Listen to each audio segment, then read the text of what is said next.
Buenos días a todos.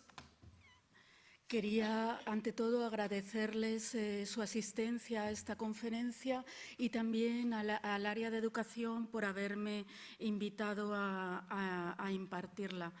En esta ocasión íbamos a analizar el retrato de la tercera esposa de Felipe II, María Tudor, por Antonio Moro, que se conserva en este museo y que sería realizado a finales de 1554.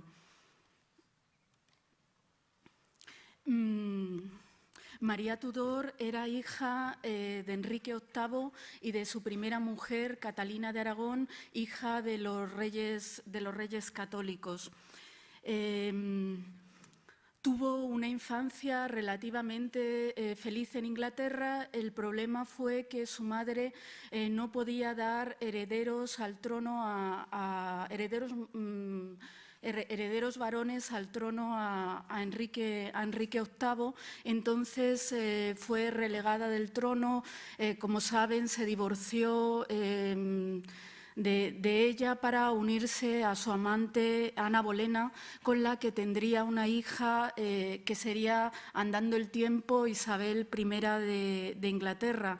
Tampoco Ana Bolena tuvo mucho futuro en la corte inglesa, y la reina que finalmente le daría un hijo varón a Enrique VIII sería su tercera esposa, Jane Seymour, que la vemos aquí con Enrique VIII, el heredero, el futuro Eduardo VI, y las dos princesas hijas de sus matrimonios anteriores, por un lado María Tudor y por otro la princesa Isabel. Durante estos años María vivió en esta corte muy lujosa de su padre, pero en un lugar en cierta manera secundaria. María tuvo una educación cuidadísima, hablaba hasta 5 idiomas, leía a los 16 años a Platón y Aristóteles en su lengua original. Por eso luego, cuando venga Felipe II, se entenderá muy bien con él en francés y incluso chapurreaba un poquito de español. Y también era una afamada musicóloga, le gustaba mucho la música y ella tocaba virtuosamente diversos instrumentos musicales, y también, como muchas damas de la época, era una gran bordadora. Vemos aquí, por ejemplo, este dosel con toda la riqueza en la que se rodearía María Tudor, y que en parte heredaría de su padre cuando se convierta en reina de Inglaterra. Su padre fallecerá en 1547. El heredero al trono, al fallecimiento de su padre, sería su hermanastro Eduardo VI, pero contrariamente a todas las expectativas que pudiese haber sobre este joven, fallece repentinamente el 6 de julio de 1553, dejando sin heredero al trono británico,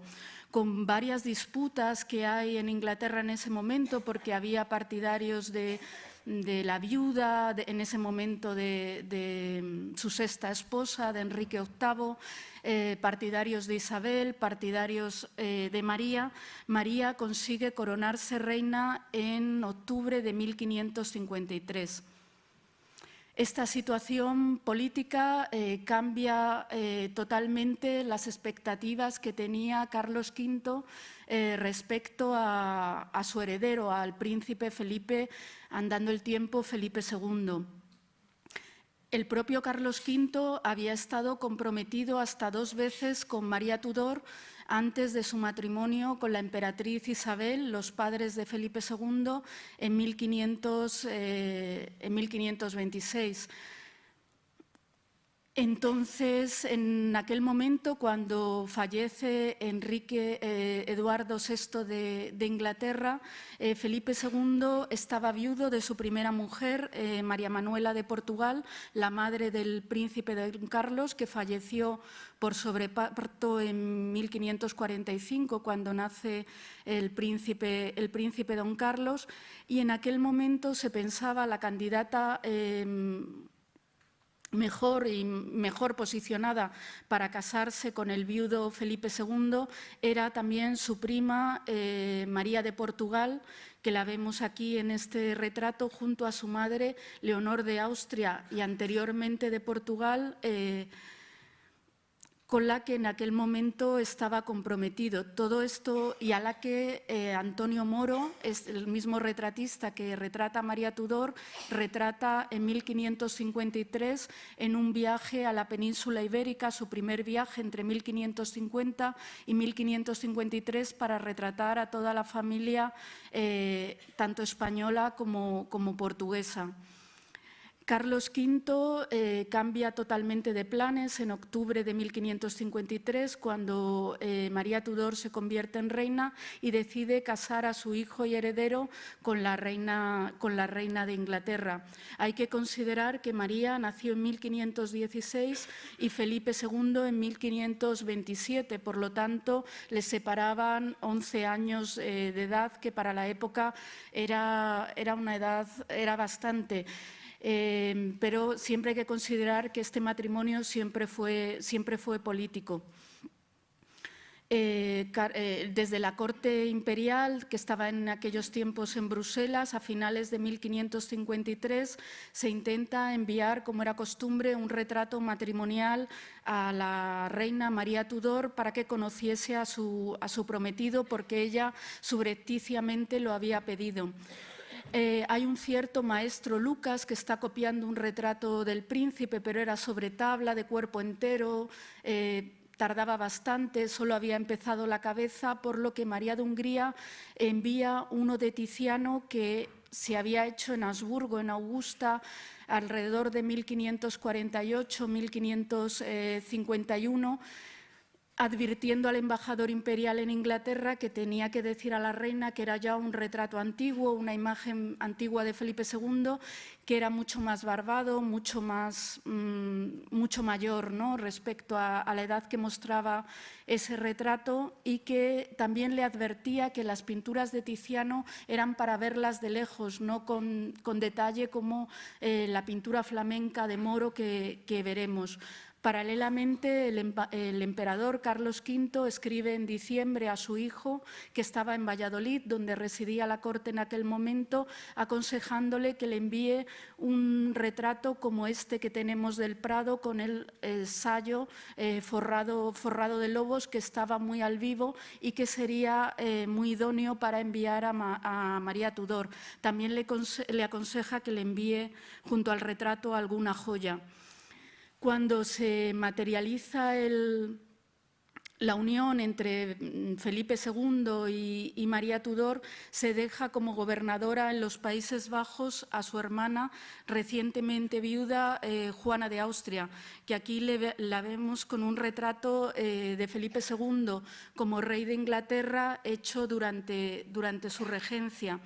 Este retrato nos sirve bastante para comparar cómo era la moda española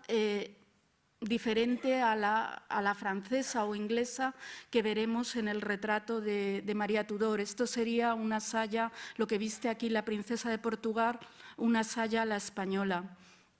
El matrimonio tuvo lugar en la Catedral de Winchester el día de Santiago, el 25 de julio de 1554, con un gran aparato y también mucha música escrita específicamente para esta ceremonia.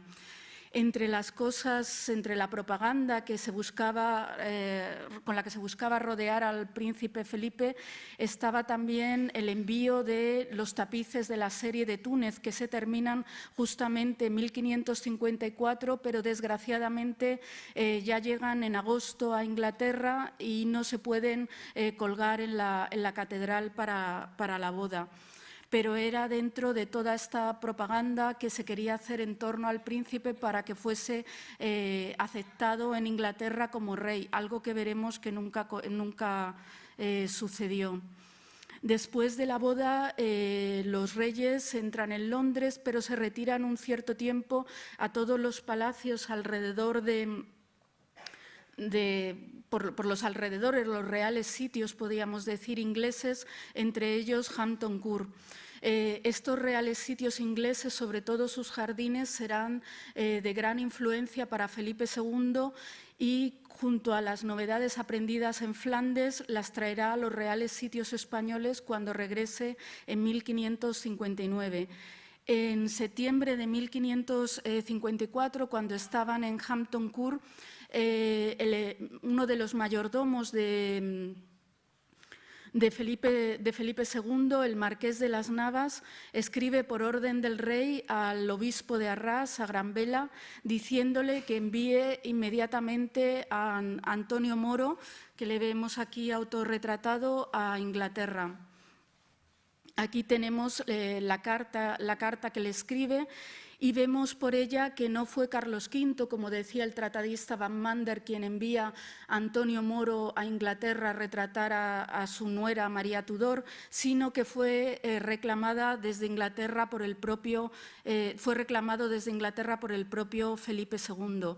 Esta carta es de septiembre, pero Antonio Moro, por la contaduría de Simancas, sabemos que no abandona Bruselas hasta el 1 de noviembre de 1554 y llegaría aproximadamente a mediados de noviembre a Londres. En ese momento la corte ya no estaba en estos palacios de recreos en torno por toda Inglaterra, sino que se había concentrado en Londres, donde a mediados de noviembre de 1554 la reina presidía unas cortes en la abadía de Westminster con un palacio real muy cercano. Y es en este momento cuando la retrataría Moro. Eran unas condiciones políticas muy importantes porque se intentaba que Felipe II fuese coronado también rey al mismo nivel que la reina. En las descripciones que nos hablan de Felipe II como su viaje a Inglaterra, siempre nos dicen que, por ejemplo, en la boda, el tratamiento, a ella se la trataba como reina a la hora de servirles la mesa, por ejemplo, y a él a un nivel un poco inferior, y en este momento se entiende que se les considerase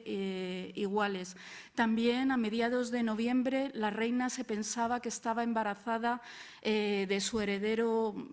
un heredero, ¿no? Hay que pensar que en estos momentos María ya tenía 38 años, una edad bastante avanzada para la época para tener un heredero, y este sería el retrato que le hace Moro desde esta fecha, desde mediados de noviembre a Navidad de 1554, y está fechado y datado debajo de la manga. Posiblemente Moro tuviese en cuenta un retrato anterior que le hace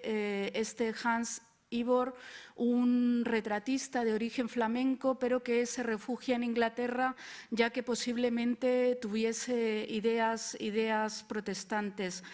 Este retrato está fechado y firmado en 1554 y se ha relacionado con, posiblemente se haría antes de su boda, en julio de 1554, posiblemente en febrero, cuando la reina cumplía sus 38 años, ya que va vestida con un manto de piel que nos habla de que posiblemente se realizase en invierno. En él vemos muchos detalles que encontraremos, sobre todo las joyas, en los retratos de Moro.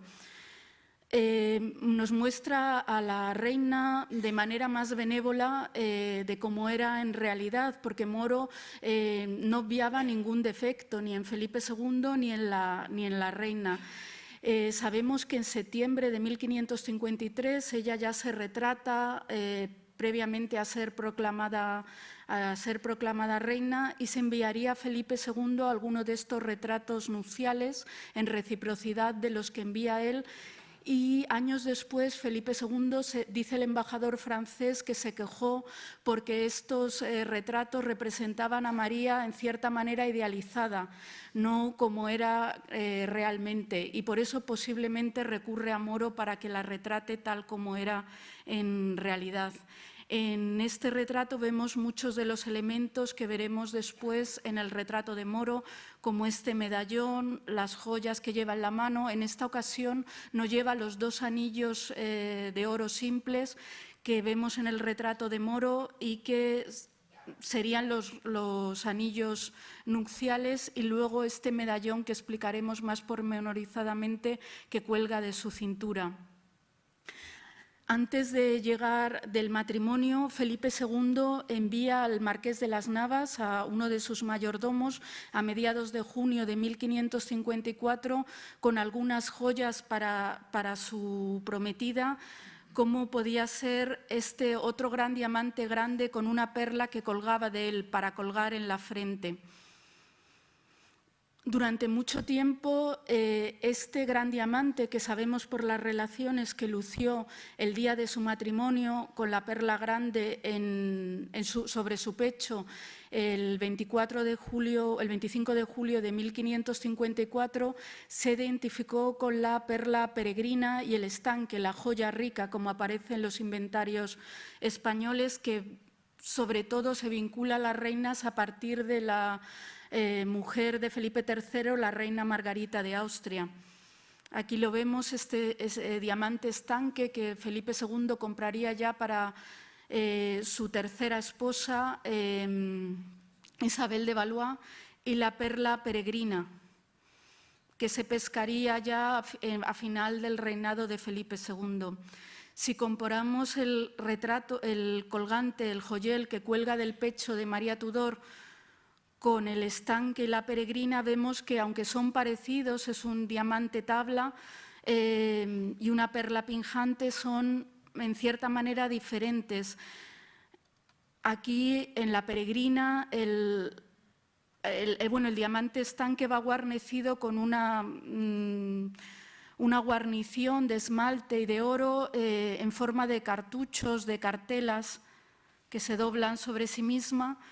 y en cambio en el joyel que lleva María Tudor va sostenido por 2 personajes vestidos a la antigua, que veremos que aparecen en los documentos, y aquí, por ejemplo, tiene un mascarón en forma de león con una argolla, y la perla es bastante parecida. También, aparte de la peregrina, que no puede ser porque es posterior, y el estanque, se relacionó con unas joyas que le daría Felipe II heredadas de su madre, la emperatriz Isabel, que reunió una gran cantidad de joyas. Aquí la vemos en un retrato más parecido a cómo ella era realmente, y luego el retrato idealizado que haría Tiziano en el Museo del Prado con posterior a su muerte en 1539, donde siempre destacan las joyas que lucía Isabel de Portugal. Cuando ella muere en 1539, estas joyas son heredadas por sus 3 hijos, la emperatriz María, Felipe II y Juana, princesa de Portugal. Y una de las perlas que tenía la emperatriz Isabel parece que es heredada por su hija Juana de Austria, que hemos visto antes en su retrato, y Felipe II se la tomaría, según esta teoría, en 1554, cuando ella regresa de Portugal, y se la regala a María Tudor en su matrimonio. Cuando María Tudor muere en 1558, todas estas joyas volverían a Felipe II, siempre según esta segunda hipótesis, que ha sido defendida sobre todo por la doctora Jordan. Sin embargo, recientemente, investigadores ingleses, a la hora de analizar este retrato de María Tudor de 1554, han identificado este colgante con los dos antiguos, sobre todo, que sostienen el diamante, como un joyel que aparece en el inventario post-mortem de Enrique VIII en 1548, que se dice que es un diamante tabla sostenido por dos antiguos con una gran perla pinjante o pendiente, y que aparece en el joyero de la última esposa de Enrique VIII, la sexta esposa, Catalina Parr, que la vemos aquí. También recientemente se ha identificado esta perla que ha aparecido en el mercado con la denominada perla Tudor. Se la muestro solamente a título de un poco de curiosidad. También la reina, otras joyas que lleva, aparte de esta rica cintura de diamantes y perlas, las manillas, todos estos botones con diamantes que se cosían a la ropa, usa unos guantes posiblemente a la española, era uno de los accesorios más de moda en la retratística y en la moda española, que se acostumbraban a retratar con estas dobleces que se teñían de amarillo, y ella los enriquece con todas estas pequeñas joyas que se cosían, y lleva dos anillos que ella en su documentación habla al embajador francés que llevaba dos anillos y se los muestra, uno con el que le dan en su coronación en octubre de 1553, que la unía con el reino de Inglaterra, y otro también muy bien guarnecido que le regaló su suegro, el emperador Carlos V, en enero de 1554 con el conde de Egmont, cuando vienen formalmente la embajada a formalizar este matrimonio entre Felipe II y María Tudor. Vemos también que luce estos sencillos aros muy parecidos a los anillos de matrimonio actuales, que serían sus anillos de esponsales. Aquí vemos el antiguo retrato, que sería hacia febrero de 1554, donde no luce estos sencillos aros, y vemos este joyel con los dos antiguos que lo sujetan. También es interesante esta gargantilla que luce aquí la reina, que en el retrato de Moro lo que pende de ella, esta cruz Tao, está metida hacia la saya y no la vemos.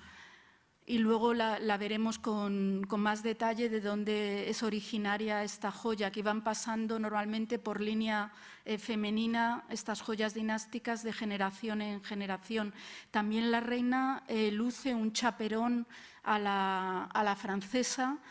que doña Juana de Austria, la princesa de Portugal, le envía unas cofias a la española, y también personajes muy cercanos a Felipe II, como el príncipe de Éboli, que le acompañan a Inglaterra, le aconsejan que se vistiese un poco más a la española, luciría mejor y gustaría más a su esposo. Estas joyas que hemos visto que le regala Felipe II, y su suegro, su suegro Carlos V, cuando ella muere, las deja en su testamento en marzo de 1558 a su marido, que vuelvan a su marido, especialmente el diamante que se montaría en un anillo que le regaló Carlos V a través del conde de Egmont en enero de 1554, y también el gran diamante que lució en su matrimonio y que le trajo el marqués de las Navas de parte de Felipe II en junio de 1554, previamente a su boda. También vemos algunos otros regalos que le hizo Felipe II de joyas, como una gargantilla de diamantes o un rubí que ella monta en un anillo, y hubo un intercambio entre ellos. Sobre todo Felipe II le regaló joyas y ella a él vestidos como los que lució en su matrimonio. Otro de los elementos que más llaman la atención en este retrato es el joyel que cuelga de su cintura y que vemos aquí en detalle. En realidad es un relicario que tiene como origen los predecesores de Enrique VIII y proviene de sus antepasados Enrique V y su hijo Enrique VI cuando Inglaterra era católica. Sería realizado hacia 1400 por orfebres parisinos y se conocía como la Tablette de Bourbon. Fue adquirido como parte de un rescate de un miembro de esta familia durante la Guerra de los 100 años de Inglaterra contra Francia. Altamente valorado, fue empleado como garantía por Enrique VI en 1424 en un préstamo de su tío abuelo, el cardenal Enrique Beaufort, quien se lo restituye en su testamento de 1447. Aquí lo vemos con más detalle en el retrato anterior al de Moro. Legado a Eton College por Enrique VI, reaparece en el libro de joyas de Enrique VIII, donde se describe como una tabla dañada con los 4 evangelistas inscritos en una cruz de zafiros y espinelas que contiene una gota de la preciada sangre de Cristo, una astilla de la Vera Cruz y reliquias de San Nicolás y de Santa Catalina. Cuando María asciende al trono, lo repara y añade un nuevo broche con el lema paterno de los Tudor, Dieu et mon droit, aprovechando otra joya descrita en el inventario de su padre a su muerte en 1548. Aquí vemos los 4 evangelistas adaptándose al círculo y todos estos diamantes que nos hablan los inventarios y los documentos. Y por aquí se abriría y era donde estaban todas estas reliquias con las que María buscaba reafirmar su fe católica, su derecho dinástico sobre el trono de Inglaterra. Ella era la legítima heredera que volvió al catolicismo y en cierta manera también enlazaría con su marido. No hay que olvidar las más de 7.000 reliquias que Felipe II reuniría años más tarde en el monasterio del Escorial, un poco para reivindicar el valor de los santos como intermediarios ante Dios y también en una suerte de arqueología cristiana diciendo que son verdaderos restos las reliquias de estos santos y de sus vidas que hay que tender a imitar.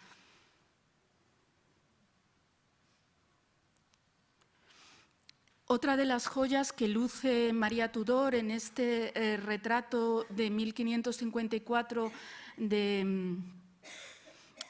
Hans Ivor es esta cruz en forma de tau de su pecho, que en el de Moro vemos que se mete dentro y no sabemos muy bien si es esta joya en forma de tau o una perla pinjante que también la solía lucir en ocasiones. Y posiblemente también estos investigadores ingleses en joyería lo han relacionado con una tau que poseyó su madre, la reina Catalina de Aragón, que ella recuperaría del joyero paterno, donde se describe en su inventario de 1548 y que la vincularía a su madre, a la que siempre estuvo muy unida. Y podría ser lo que pende de este collar de perlas que no vemos porque se mete dentro de la saya alta de terciopelo que luce en esta ocasión en el retrato del Prado. También otro elemento que llama la atención del retrato es esta rosa que la reina luce en la mano. Era tradicional en los retratos nupciales muchas veces llevar una flor, no solo en la familia real, pero en este caso la flor que luce, la rosa roja que luce, que sostiene María Tudor, enlazaría con sus antepasados, especialmente con Enrique VIII, el primer monarca de Enrique VII, su abuelo, el primer monarca de la dinastía Tudor, que llevaría la rosa roja de los Lancaster en varios de sus retratos. Aquí le vemos incluso con el toisón de oro. En otros retratos que hace Hans Ivor, por estos momentos veremos que vuelve, como en el retrato de Moro, a utilizar, a incluir la rosa roja y los guantes del retrato de Moro. Estos serían prácticamente paralelos, trabajarían a la par Moro y este retratista flamenco que se dedica más a cuadros de menor formato y miniaturas. También Ana Bolena, la segunda esposa de su padre, lleva en este retrato una flor. Y entonces con esos antecedentes es con los que debemos interpretar la rosa con la que Moro le retrata. Los embajadores venecianos nos hablan un poco de María y nos dicen que era pelirroja, como hemos visto en sus retratos de joven, cómo era su padre Enrique VIII, pero a diferencia de él, que era muy corpulento, María era de pequeña estatura y tirando más a delgada. También nos hablan los retratos de su mirada incisiva, y los embajadores venecianos dicen que era bastante corta de vista, por eso seguramente míope, y por eso tenía esa mirada tan fija. Aquí aparece con toda su majestad, no solo vestida con este traje de corte que resaltaba su magnificencia, a pesar de que el físico no la ayudaba mucho. Y también otros detalles nos hablan como la saya bordada, la camisa que lleva con círculos entrelazados que hablan también de su matrimonio, y la silla también muy bordada con hilos de oro y plata. Era como María solía recibir a los embajadores o a todas las personas que ella recibía, siendo la silla una especie de trasunto del trono. Muchas veces la silla se acompañaba por un dosel bordado, como hemos visto en los retratos de su padre, de Enrique VIII, y ella solía recibir así a todos los embajadores para resaltar con sus joyas la impresión de majestad que quería transmitir. Pero también por otros testimonios sabemos que ella, por ejemplo, cuando recibe a la duquesa de Alba, la dama más noble de la corte en aquel momento, forcejean porque la duquesa de Alba se quiere sentar como una dama española en el suelo, en un cojín. Y también en momentos íntimos, María Tudor se sentaba en el suelo, posiblemente para satisfacer a su esposo, como haría una alta dama española en sus estrados, por la influencia también árabe. De estos retratos de Moro y de Ivor hay otros interesantes, como este, que en vez de pues los guantes sostiene un memorial, haciendo hincapié en su papel como reina y como gobernante. Y este otro, que el original que está actualmente en paradero desconocido, y por eso se los muestro en blanco y negro, que haría una especie de guiño al retrato que le enviaría Felipe II para que le conociese, con el sayo forrado de lobos. Ella se presenta también con una ropa muy similar, forrada en este caso en armiños, para hacer pareja posiblemente con un retrato de su marido. En este mismo sentido serían estas miniaturas de 1555, donde para representar a Felipe II se sigue el modelo de Tiziano del Prado con el sayo negro forrado. Y luego hay otros modelos que nos los muestran juntos, como este en el que ya está la reina de cuerpo entero. Aquí, si lo pudiésemos ver, es una miniatura de su cuello, cuelga una perla, por eso no sabemos si en el retrato de Moro del Prado, si cuelga de su cuello la tau de su madre, esta joya en forma de cruz sin la parte superior, o una perla, y Felipe II va vestido como este retrato que posiblemente pueda derivar de un original de Moro perdido, que le presenta ya como rey de Inglaterra, con la cruz, en vez del toisón de oro que solía vestir normalmente, la orden de la jarretera, que se representaba también con San Jorge, y se celebraba el día de San Jorge. Cuando Felipe II desembarca en Inglaterra en junio de 1554, el mayordomo mayor de María Tudor le va a recibir y le concede la orden de la jarretera, que se ataba debajo de la rodilla. Y vemos a muchos monarcas ingleses con esa orden, pero también se representaba con el San Jorge que lleva aquí Felipe II. De este retrato de Moro, este es el del Museo del Prado, como veremos posiblemente el que perteneció a Carlos V. El tratadista flamenco Van Mander nos cuenta que Moro regresa a Flandes, a Bruselas, donde residía la corte, llevando el original del retrato original de su nuera, y que enseguida se empezaron a hacer muchas copias para los altos dignatarios de la corte de Carlos V. Y una de ellas es esta réplica, también fechada y firmada por Moro en el ángulo superior en 1554, que hoy está en una colección nobiliaria inglesa, y parece que, según la tradición familiar, vino de la colección real española, y que Isabel II en el siglo XIX se la regaló a un representante, a un alto dignatario, un diplomático inglés de esa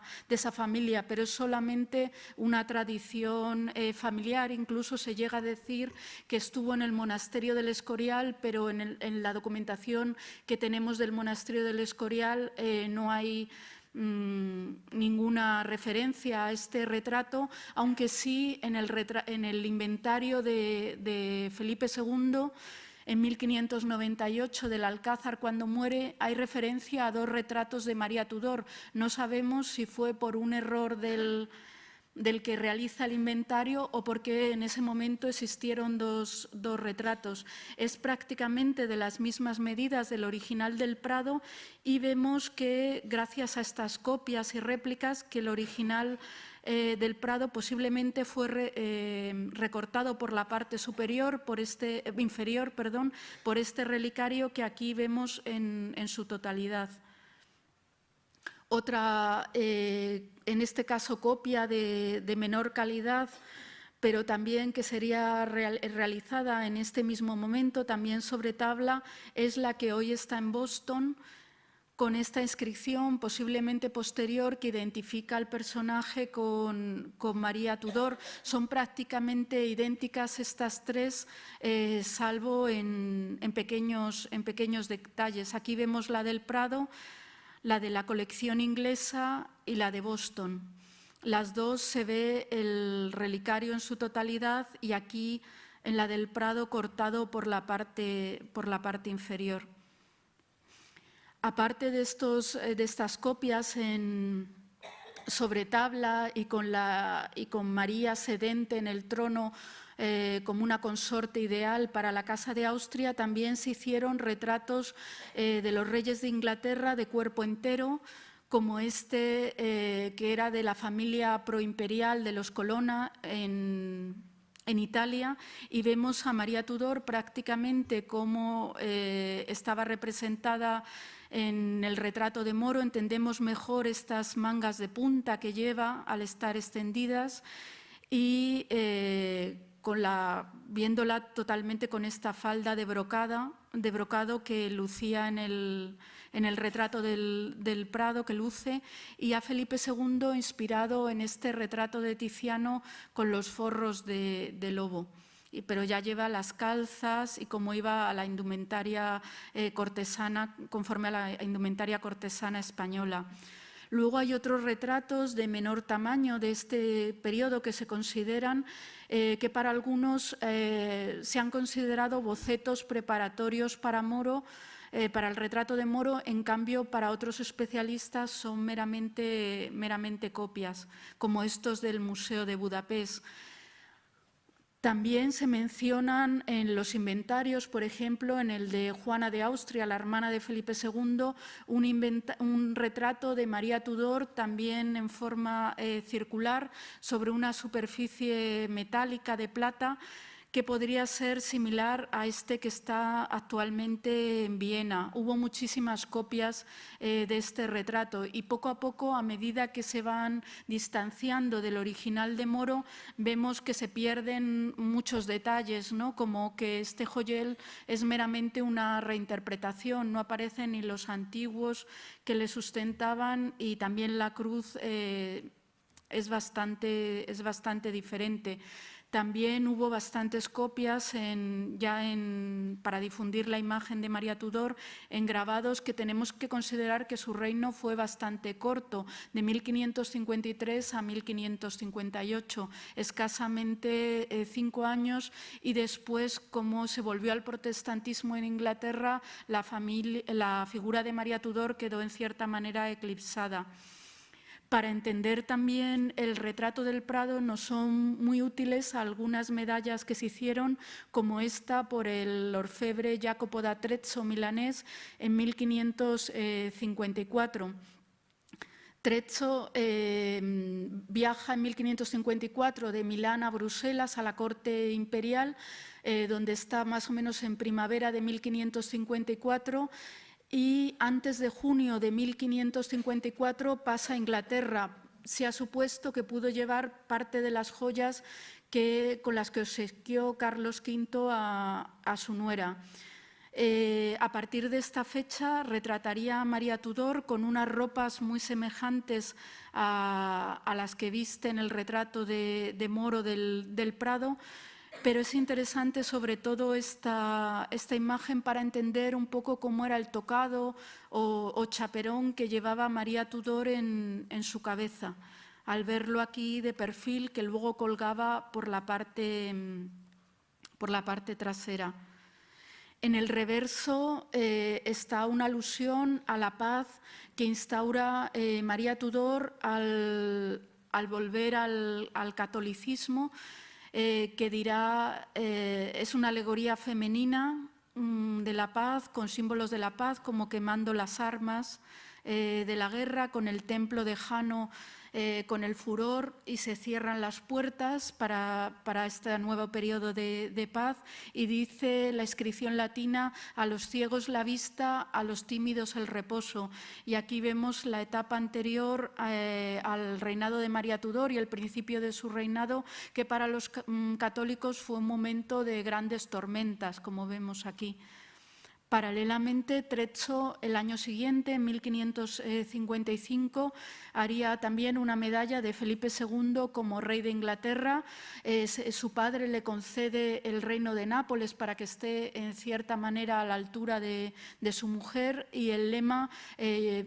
«Ian illustravit omnia», yo ilustraré o iluminaré a partir de ahora todas las cosas, que inicia su reinado. De ambas tienen ejemplares en el Museo del Prado, y el propio Carlos V, al que se regalaron estas imágenes, las conservará junto a retratos familiares como este de María Tudor en un medallero que tenía en su retiro de Yuste, con todas estas imágenes familiares. Hay que pensar que cuando Carlos V muere en Yuste en 1558, María Tudor moriría pocos meses después, todavía era su nuera. Ella fallecería el 18 de noviembre de 1558. Otra imagen que nos presenta de aquí, del Museo del Prado, a Felipe II como rey de Inglaterra, es esta de León Leoni, en cuya base la identificación que tiene es Felipe II, rey de Inglaterra. Toda esta propaganda que se hace desde la corte imperial intenta atraer a los ingleses. Se celebran muchísimos torneos los meses que está Felipe II en Inglaterra, entre junio de 1554 y agosto de 1555, que parte hacia Bruselas, y entre ellas se envían costosas armaduras desde Habsburgo, en las que se ve las armas de Felipe II sobremontadas por las de los Tudor, como esta del arnés de las ondas o las nubes que pueden ver en la Real Armería de Madrid y que posiblemente utilizó durante los torneos celebrados estos meses en Inglaterra. También se harán estandartes donde se ven las armas de Felipe II partidas con las de su mujer, María Tudor, y en vez de la orden, el collar del toisón de oro, que era el propio de Felipe II, en esta ocasión llevan la orden de la jarretera, que es la que llevaría él en las ocasiones solemnes atadas a su rodilla y que era el distintivo de los reyes de Inglaterra. Por documentación, aunque no nos ha llegado, María Tudor, para preparar su boda, también encarga muchísimos bordados, por ejemplo, de doseles y toda la vestidura para una cama nupcial con las armas de España y de Inglaterra partidas. Esto también se refleja en las encuadernaciones, como esta encuadernación de Felipe II como rey de Inglaterra, que está en la Biblioteca del Escorial, con las armas de Felipe II y las de los Tudor. Hacia más o menos agosto de 1555 se descubre que el embarazo que creía tener María Tudor a partir de octubre más o menos de 1554 no es tal. Y también Carlos V acucia a su hijo para que vuelva a Bruselas a hacerse cargo del gobierno, para él poderse retirar a Yuste. Entonces, en septiembre de 1555, Felipe II abandona Inglaterra rumbo a los Países Bajos y no volverá más, a pesar de los ruegos de María Tudor, hasta la primavera de 1557, pero solamente para reclamar dinero y fuerzas y ayuda para combatir a los franceses. También Antonio Moro posiblemente pasaría, quizá un poco antes del rey, a Bruselas, y en 1555 lo encontramos allí sacando una copia de una de las obras más impresionantes de Van der Weyden, actualmente en el monasterio del Escorial, que es este Calvario. Felipe II muchas veces, cuando se hace con obras de los primitivos flamencos, como puede ser el Descendimiento de Van der Weyden que tienen aquí en el museo, pedía copias para dejarlas en los lugares donde estaban estos originales. La copia de Moro no nos ha llegado, pero sabemos que en 1555 está allí en Bruselas haciéndola y se quedará allí hasta 1559, cuando acompaña a Felipe II hacia España. Una de sus pinturas más impresionantes será este Felipe II el día de la campaña de San Quintín, en agosto de 1557, que también está hoy en día en el Escorial, y vemos con la minuciosidad con la que detalla todos los pequeños detalles de la armadura de Felipe II, que se conserva en la Armería de Madrid, y también no obvia, como en el caso de María Tudor, algunos aspectos menos embellecedores, como podía ser una cicatriz sobre la ceja del príncipe, que le presenta como un héroe militar. María Tudor muere en noviembre de 1558 y se piensa, para no perder políticamente Inglaterra, que era un lugar muy estratégico para la corona española, que Felipe II contraiga nupcias con la que se perfila como sucesora de María Tudor, que sería María I de Inglaterra, su hermanastra, hija de Ana Bolena. Pero el matrimonio no llega a buen fin y finalmente Felipe II se casará en 1559-1560 con su tercera esposa, la hija de Enrique II de Francia, Isabel de Valois, a la que vemos representada en este retrato que pueden ver en el Museo del Prado. El retrato de María Tudor que analizamos, como les he dicho, en 1558, a la muerte de Carlos V, se describe en Yuste, en el retiro del emperador Carlos V. Posteriormente sabemos que lo compra Felipe II para su propia colección. Está descrito en el inventario del Alcázar cuando muere Felipe II en 1598 y se puede seguir su paso por los diferentes palacios hasta llegar en el siglo XIX al Museo del Prado. Muchas gracias.